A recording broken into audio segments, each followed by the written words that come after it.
So you've probably seen this car on the channel a couple times before. This is the Ford Expedition, and the reason that I have one in front of me today is that for 2020 we've got a brand new FX4 package that hasn't been seen before thus far on this generation of the Expedition.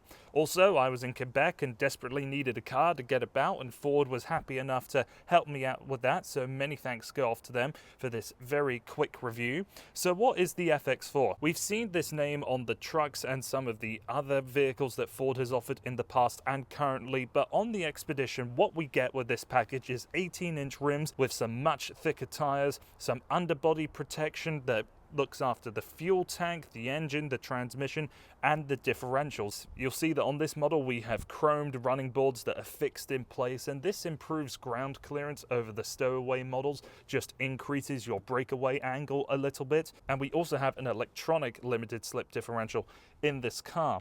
The reason that you probably go off and buy one of these is that you really do take your Expedition down rough and dirty roads on the regular. But to talk about the differences outside of that, there's a couple of things I want to address when driving the Expedition. So let's go for a quick drive and then I'll summarize some of the things that I feel in comparison to the other Expeditions that I've tested out in the past.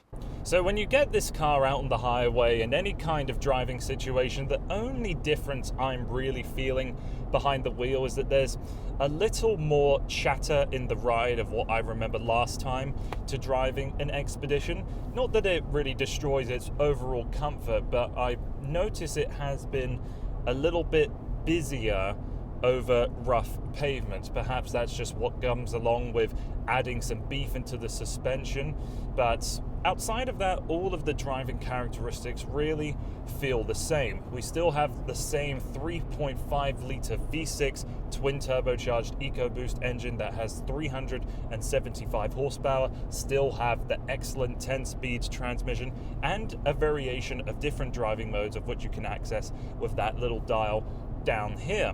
Outside of that, I really can't tell you much else that I think is different. Just like all the other Expeditions that I've sat in, I think this is a brilliant place to be for a long drive or carrying a lot of people. Here we've got the 6-seater configuration with those captain chairs, so I can happily sit behind myself and then for the third row, behind myself again.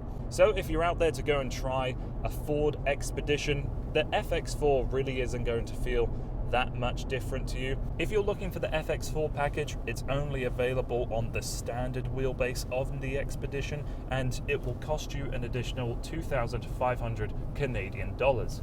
And I think that covers all I want to say. So thanks again to Ford for making this possible. It's incredibly prohibitive for someone my age to rent a car out here, even in Canada. So being able to set something up has really helped myself and my friends out on this trip. So thanks a lot for that.